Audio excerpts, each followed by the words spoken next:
오늘 우리에게 주시는 말씀은 누가복음 10장 25절로부터 37절의 말씀입니다.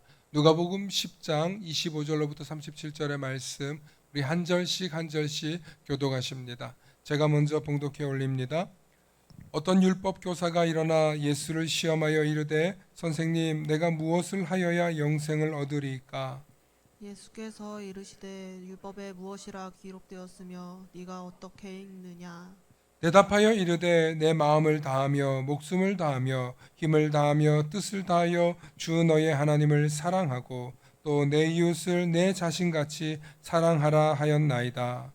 예수께서 이르시되 내 대답이 옳도다. 이를 행하라. 그러면 살리라 하시니. 그 사람이 자기를 옳게 보이려고 예수께 여짜오되, 그러면 내 이웃이 누구리까? 예수께서 대답하여 이르시되 어떤 사람이 예루살렘에서 여리고로 내려가다가 강도를 만나매 강도들이 그 옷을 벗기고 때려 거의 죽은 것을 버리고 갔더라. 마침 한 제사장이 그 길로 내려가다가 그를 보고 피하여 지나가고, 또 이와 같이 한 레위인도 그곳에 이르러 그를 보고 피하여 지나가되 어떤 사마리아 사람은 여행하는 중 거기 이르러 그를 보고 불쌍히 여겨 가까이 가서 기름과 포도주를 그 상처에 붓고 싸매고 자기 짐승에 태워 주막으로 데리고 가서 돌보아 주니라. 그 이튿날 그가 주막 주인에게 데나리온 둘을 내어 주며 이르되, 이 사람을 돌보아 주라. 비용이 더 들면 내가 돌아올 때에 갚으리라 하였으니, 네 생각에는 이 세 사람 중에 누가 강도 만난 자의 이웃이 되겠느냐. 함께 하십니다. 이르되 이르시되 자비를 자비를 베푼 베푼 자니이다. 자니이다. 예수께서 예수께서 이르시되 이르시되 가서 가서 너도 너도 이와 이와 같이 같이 하라 하라 하시니라. 하시니라. 아멘. 아멘. 오늘은 강도와 이웃이라는 제목으로 말씀의 은혜 나눌 때 하나님의 크신 은혜가 있기를 소망합니다. 아멘. 제가 누가복음 강해를 할 때 처음부터 말씀드린 게 있습니다. 성경은 쓰여진 목적이 있고 성경은 전체를 봐야 한다라고 말씀드렸습니다. 누가복음 1이 우리가 아는 누가복음이고 누가복음 2는 우리가 아는 성경 중에 있습니다. 지금은 다른 이름으로 번역되어서 보고 있는데 그게 뭐죠? 예, 누가복음 2가 바로 사도행전입니다. 누가복음 1은 예수님에 관한 이야기고 누가복음 2인 사도행전은 사도들의 업적이 담겨져 있는 이야기입니다. 본래는 한 권의 책이었습니다. 그런데 성경이 복음서로 이렇게 구분되다 보니까 나눠졌죠. 오늘 이 사마리아인의 비유는 누가복음에만 있는 성경입니다. 그리고 이 누가복음을 읽을 때마다 우리가 꼭 성경은 부분만 보지 말고 전체를 봐야 한다라고 하는 게 오늘 본문이 또 해당되는 이야기라서 제가 3주에 걸쳐서 이웃에 관한 이야기, 강도에 관한 이야기, 그리고 또 자신의 의를 드러내는 율법 교사의 이야기 등등으로 말씀 나눴습니다. 오늘은 강도와 이웃이라는 좀 다소 독특한 제목으로 여러분들과 만나는데 오늘은 좀 강도 이야기를 하려고 합니다. 그런데 선한 사마리아인의 이야기는 예수님과 율법 교사의 대화라는 것이 중요합니다. 누가 대화한다고요? 예수님과 율법 교사가 대화를 하고 있어요. 이 대화 속에 비유예요. 실제 이야기가 아니고 뭐라고요? 비유라는 것입니다. 그래서 예수님께서 오늘 율법 교사와 대화하는 가운데 율법 교사가 질문합니다. 무엇을 해야 영생을 얻겠냐고 질문을 했다가 그 다음에 누가 내 이웃이냐 라고 질문을 바꿉니다. 그런데 그럴 때마다 예수님이 아주 명쾌한 답을 하시면서 이 율법 교사와는 한 차원 다른, 소위 말해서 말로는 상대가 안 되는 대답을 오늘 하시는데 그게 바로 오늘 네 생각이 어떠냐? 누가 진짜 이웃이냐? 라고 물으니까 율법 교사가 올맨 소리로 자비를 베푼 사람입니다 라고 얘기해요. 사마리아인이라고 말하지 않습니다. 자비를 베푼 자니이다. 이렇게 말하죠. 이 정황을 예수님이 일부러 불편하게 이끌어낸 것입니다. 무슨 얘기냐면 사마리아인은 여러분들이 들어보셨던 것처럼 당시 당대 유대인들이 사람 취급하지 않던 개, 돼지 취급했던 그런 사람들이었습니다.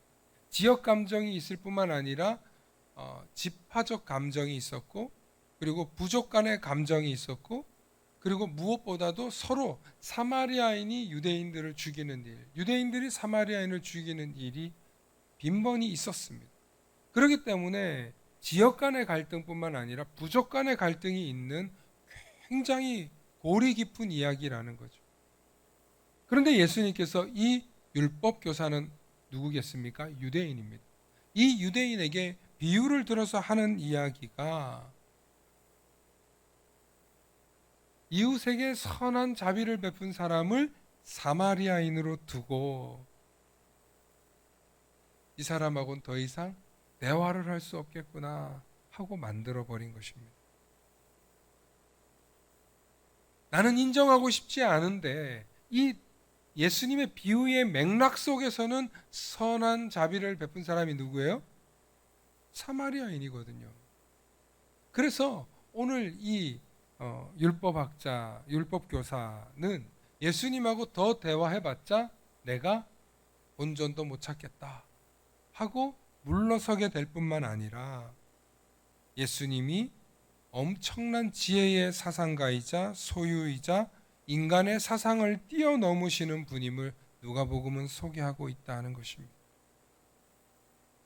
오늘 누가복음 저자는 이 사마리아인의 비유를 가지고 예수님이 당대 유대인들이 생각해왔던 하나님에 대한 생각, 율법에 대한 생각, 구원에 대한 생각, 영생에 관한 생각에 한계를 깨트리고 그들이 지금까지 생각해왔던 하나님의 구원의 관점을 완전히 깨트리는 그런 이야기죠. 제가 늘 말씀드립니다. 유대인들은 구원받을 필요가 없습니다. 왜냐하면 그들은 이미 구원받은 선민이라는 생각을 갖고 있었기 때문에 자기들은 율법을 잘 지키고 이 율법을 잘 따라가기만 하면 된다라고 생각했던 백성들입니다. 그래서 구원은 당연한 거고 어떻게 하면 더 좋은 축복 속에서 이 땅에서 축복 속에서 영생을 누릴 것인가가 그들의 관심이었습니다. 그런데 예수님은 그게 아니라는 거죠. 그래서 유대인들과 계속 등지는 이 갈등, 이 대척하는 상황 속에서 지혜로운 대답으로, 아니 한 차원 다른 사상으로 이들을 물리치시는 장면을 보는데 그게 바로 사마리아인의 비유입니다. 그런데 사마리아인의 비유에서 예수님이 비유의 대상을 두 사람으로 놓습니다. 하나는 강도요, 하나는 이웃입니다. 우리는 너무 강도 만난 이웃에만 집중하다 보니까 강도를 놓치는 경우가 있어요. 우리가 이 성경을 보면서 강도에 대해서 생각을 잘 안 합니다. 그저 남의 물건이나 빼앗고 같은 동족이겠죠. 이 유대인을 흡시 두들겨 패서 거반 죽게 만든 그 사람이 유대인이었는지, 그 사람이 사마리아인이었는지, 아니면 그 사람이 이방인이었는지는 관심이 없다는 거예요. 그 강도는 누굴까요? 그렇죠. 성경에서 그 강도가 누군지는 말하고 있지 않아요. 그런데 여러분, 우리가 인생을 이렇게 살아보면 꼭 누군가에게 두들겨 맞고 빼앗겨야만 강도 만난 사람일까요? 오늘 강도와 이웃이라는 비유를 가지고 설정하는 교훈 속에는 우리 주변에 강도 만난 사람이, 우리 주변에 강도 만난 이웃이 많다는 뜻입니다. 한 번쯤 생각해 보시기 바랍니다. 여러분, 사람이 살면서 강도 만날 일이 얼마나 있겠습니까? 진짜로 강도, 칼 들고 돈 내놔, 총 들고 돈 내놔 하는 사람을 만날 일이 얼마나 많겠습니까? 아유, 목사님, 저도 많이 당해봤습니다. 초등학교 때 형들한테, 동네 형들한테, 불량배한테 끌려가가지고 많이 맞았습니다. 그렇게 따지면 지금도 굉장히 많죠. 저도 끌려가서 돈 뺏겨봤거든요. 네. 혹시 돈 뺏어보신 분? 뺏겨보신 분? 전혀 뺏겨본 적이 없는 듯한 표정으로. 여러분, 강도 만난다는 게 그런 거예요. 그냥 우리 주변에서 힘으로 또 무언가로 우리를 빼앗을 수가 있다는 것입니다. 여러분, 실제로 우리가 언제 가장 강도 만난 기분이 드냐면요, 가장 믿었던 사람에게 배신당할 때 강도 만난 강도 만난 것보다 더 기분 나빠요. 차라리 빼앗아 간 사람이 남이면 덜 억울해. 그냥 속상하고 화내고 신고하면 돼. 근데 내가 가장 믿었던 사람에게 배신당하면 여러분, 그건 어떻게 할까요? 사실 살다 보면 가장 가까운 사람, 가장 믿었던 사람에게 발등이 찍히고 뒤통수 맞고 또 배신을 당할 때가 있습니다. 그런 식으로 접근하면 여러분, 얼마나 많은 사람들이 강도 만나는지 몰라요. 인생을 살면서 저는 그렇게 따지면 목사님, 강도를 12번도 더 만났습니다. 제 위로는 누가요? 제 옆으로는 누가요? 제 밑으로는 누가요? 사방이 날강도입니다. 뭐 이렇게 얘기 아마 하실 것입니다. 제가 오늘 이 이야기를 하는 이유는 강도 만난 사람들의 마음이 죽을 지경이라는, 배신감, 우울증, 또 뭐 분노, 뭐 말로 다 할 수 없죠. 그런데 강도는 우리를 죽이지만 이웃은 우리를 살린다는 것입니다. 그래서 오늘 예수님이 누가 이 강도 만난 자의 이웃이냐고 물어보는 거예요. 누가? 자비를 베푼 사람이 이웃이라는 것입니다. 그러므로 예수님이 오늘 하는 비유 속에는 이런 의미가 있습니다. 강도가 되어야 되겠습니까? 이웃이 되어야 되겠습니까?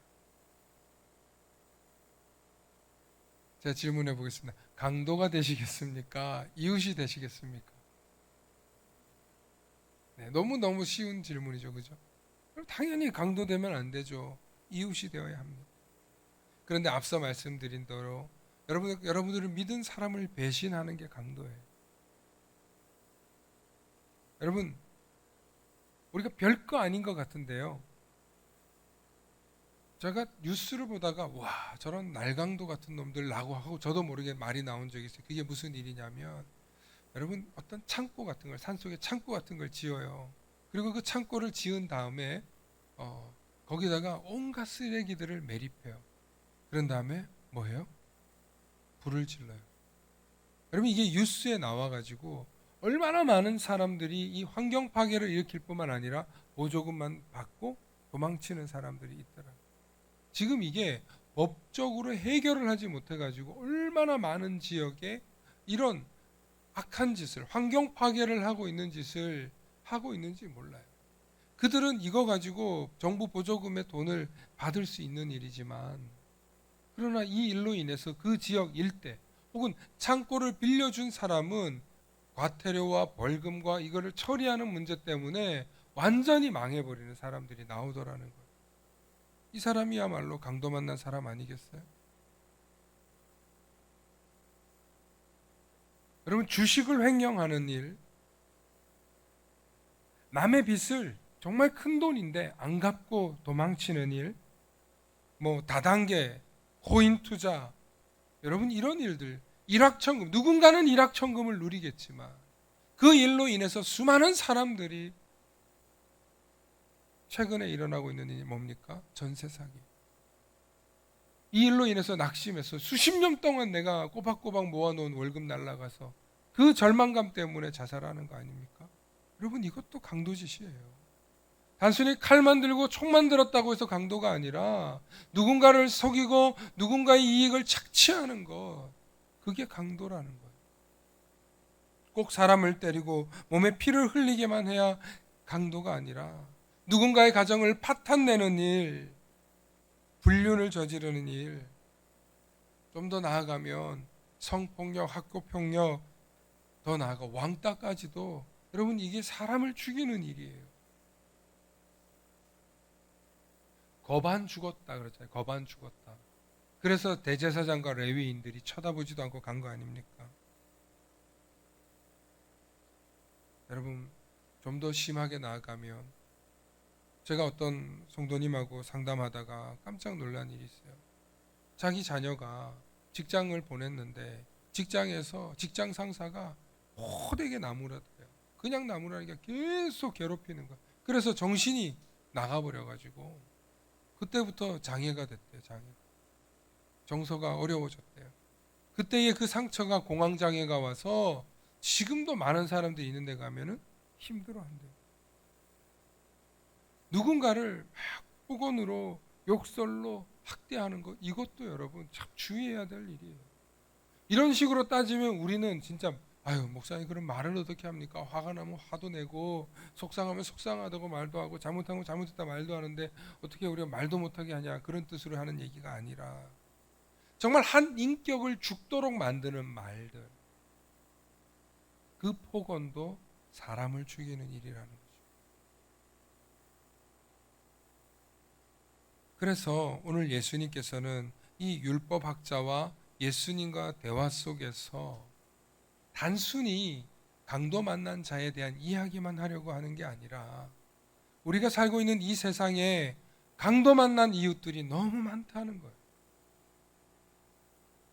오늘 이 사마리아의 비유를 보면서 여러분 우리가 한번 주변을 둘러보세요. 교회에 오시는 분들을 보세요. 예수를 믿으려고 이 시대에 오는 사람들을 보세요. 다 어려움이 있어요. 다 강도 만난 경험이 있고 다 아픔이 있어요. 다 누군가의 배신을 당한 경험이 있고 다 누군가에게 뒤통수 맞은 일들이 다 있어요. 교회 와 보면 기도의 제목들을 듣잖아요. 그러면 얼마나 많은 분들이 강도 만난 경험들이 있는지 몰라요. 여러분 우리는 따라합시다. 나는 강도가 아니라 이웃이 되자. 할렐루야.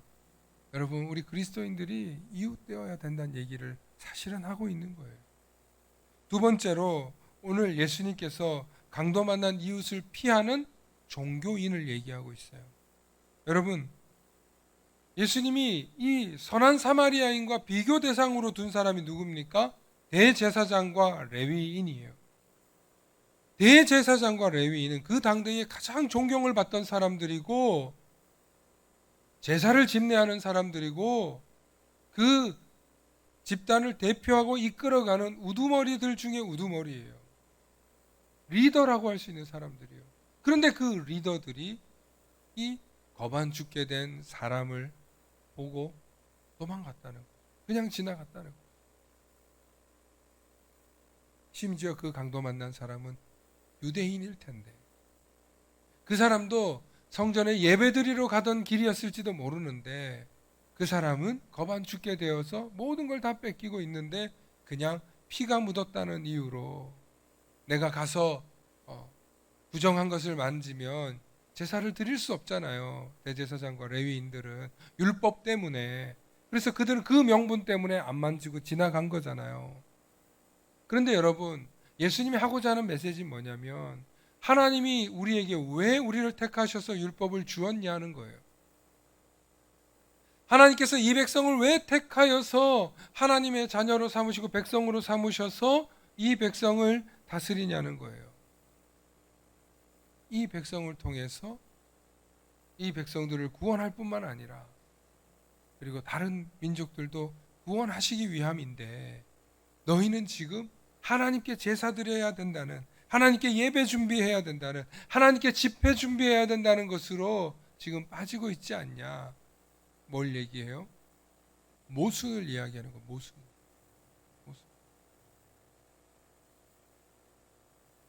비유지만 이 비유 속에 상당한 모순이 들어 있습니다. 사랑하는 성도 여러분, 한번 생각해 보세요. 제가 이제 예배 드리러 어딘가를 가요. 근데 우연찮게 저를 한 10만 명 모이는데 집회에 초청했어. 10만 명 모이는데 엄청난 거 아니에요. 근데 제가 가는 길에 하필이면 강도 만난 사람을 만나버렸네. 그래서 예배 시간에 가야 되는데, 집회 시간에 가야 되는데 10만 명이 지금 기다리게 생겼는데 내가 지금 강도 만난 사람 보냐. 그리고 제가 간다고 쳐보세요. 그 얘기예요. 여러분 허용하시겠습니까? 제가 주일날 예배 드리러 오는 길에 강도 만난 사람 때문에 그 사람 돌보고 앰뷸런스 태워서 가다 보니까 아이고 벌써 11시 반이네. 11시 예배 참석을 못한 거예요. 그 성도들이 다 기다리고 있는데 연락도 안 되네 하필이면. 근데 나중에 보니까 목사님이 누구 이렇게 사고 난 걸 봐서 치료하고 오다 보니까 늦었다고 뒤늦게 연락이 됐어. 그럼 성도님들이 뭐라 그럴까요? 야, 선한 사마리아인의 비유를 생각하실까요? 아니면 아니 그 한 사람이 소중하냐? 우리는 안 소중하냐? 이런 사람 왜 안 나오겠어요? 그 사람 시간은 시간이고 내 시간은 뭐 시간도 아니냐? 여러분 한 명이라도 그 소리 하는 사람 나옵니다. 이해한다는 게 쉬운 일이 아니에요. 그런데 이 비유를 예수님이 드리면서 지금 이 율법 교사를 옴짝달싹 못하게 하고 있는 거예요. 사랑하는 성도 여러분, 정말 어려운 문제입니다. 제가 지난 9년 이제 8년 가까이 주일 예배를 빠져본 적이 없더라고요. 주일 예배를 한 번도 빠져본 적이 없더라고요. 주일 예배를. 주일을 이 만나교회의 주일 예배를 빠진 적 없이 섬겼더라고요. 맞죠? 빠진 적이 없죠, 제가. 저랑 처음부터 같이 하신 우리 김선임 전사님 맞죠? 예. 한 번도 빠진 적이 없어요. 빠지려고 빠지는 게 아니라 정말 어떻게 하나님 은혜로 안 빠졌어요. 섬길 수 있었어요, 주일을. 아니 뭐 개척교회 섬기는 목사 그럼 그것도 빠지냐 이럴 수 있는데 아니 진짜 너무 감사하더라고요. 근데 한편으로는 제가 이 주일날 준비를 위해서 토요일 날은 아무랑도 약속을 잘 안 잡아요. 안 만나요. 누군가는 되게 간절하게 날 만나고 싶고 상담하고 싶고 도움받고 싶고 그럴 텐데 제가 주일 핑계 대고 사실은 저를 보호하기도 하고 또 제가 꼭 주일 준비라는 핑계를 대고 안 나가기도 하고 그랬더라고요. 한편으로는 제 마음속에 주일을 지켜야 된다는 명분 속에서 내가 정말 주님을 따라 사랑을 했던가? 내가 정말 주님을 따라서 온전히 섬겼던가? 라는 제 스스로에게 대한 질문이 생기더라고요. 주일 예배가 더 중요하니까 나는 토요일에 절대 시간을 뺄 수 없어. 이랬던 건 아닐까 하면서 제가 반성이 되더라고요. 참 조심스럽더라고요. 이 명분 때문에 다른 것들은 다 내가 뺐구나. 한편으로는 굉장히 감사하면서도 동시에 나도 너무 전문 직업인처럼 정말 이 대제사장이나 레위인처럼 내가 너무 명분에 매달리고 살았던 건 아닌가 하는 것을 돌아보게 되었습니다. 그래서 제가 잘했다는 게 아니라 정말 제 스스로 굉장히 몸살이면서 목회를 하고 있었던 건 아닐까 라는 생각이 들면서 한편으로는 반성이 되더라고요. 사랑하는 성도 여러분, 오늘 말씀의 핵심입니다. 여러분, 우리가 오늘 예수님의 말씀을 들으면서 정말 예수님께서 이 이야기를 통해서 우리에게 하고 있는 이야기가 뭘까요? 진짜 이웃이 되는 비결이 뭘까요? 진짜 이웃이 되는 비결은 바로 자비를 베풀었다는 것입니다. 오늘 36절과 37절 말씀 다시 한번 읽어보십니다. 우리 36절과 37절 말씀 우리 한 목소리로 함께 읽어주시기 바랍니다. 시작. 사람 중에 누가 강도 만난 자의 이웃이 되겠느냐? 이르되 자비를 베푼 자니이다. 예수께서 이르시되 가서 너도 이와 같이 하라 하시니라. 아멘. 그렇습니다. 예수님께서는 제사장과 레위인의 역할도 중요하다는 것을 말씀하십니다. 그들의 역할을 무시한 것은 아니에요. 그런데 정말 중요한 것은 그들이 뭘 했느냐는 거예요. 그들도 자신들의 역할이 본이 되려고 했던 걸 거예요. 제사 드리는데, 예배 드리는데. 그런데 오늘 자비를 베푼 사람이 진짜 이웃이라는 거예요. 예수님은 우리에게 요구하는 게 뭐냐면 우리가 이웃 되라는 거예요. 자비를 베풀었어. 자비를 받기만 하는 사람이 아니라 자비를 베풀어서 우리가 이웃 되라는 거예요. 그런데 그 이웃이 어떻게 되냐면요, 본받을 사람이 있어야 그렇게 하는 거예요. 오늘 예수님은 이 율법 교사에게 너도 가서 이와 같이 하라. 오늘 저와 여러분들이 들으실 얘기는 뭐냐면 너도 가서 이와 같이 하라. 따라합시다. 나도 같이 가서 이와 같이 하겠습니다. 할렐루야. 여러분, 우리가 어려운 일이지만 그러나 우리 삶에 자비가 필요한 사람이 있다면, 인자가 필요한 사람이 있다면, 누군가의 긍휼과 사랑과 은혜와 위로가 필요한 사람이 있다면, 여러분 그럴 때는 측은지심을 가지고 속아주는 것 같지만, 당해주는 것 같지만, 여러분 측은지심을 가지고 자비를 베푸실 수 있기를 축원합니다. 너도 이와 같이 행하라. 그러면 그걸 보고 배우는 사람들이 있다는 것입니다. 사랑하는 성도 여러분, 예수님 왜 이렇게 말씀하셨냐면, 여러분 믿음은요, 보고 배워야 되는 거예요. 보고 배워. 듣기만 하고 읽기만 하면 실천하지 않게 됩니다. 제가 그게 반성이 되었다는 거예요. 책상에 앉아서 말씀 준비 잘해야지, 주일 준비 잘해야지, 이것만 가지고는 안 된다는 거예요. 우리 삶에 부딪혀오는 그런 모든 상황들 속에서 우리가 자비를 베풀 수 있어야 된다. 여러분, 본이 되어야, 본을 보여야 우리가 자비를 베풀 수 있습니다. 배운 적이 없는 사람이 어떻게 자비를 베풀 수 있겠습니까?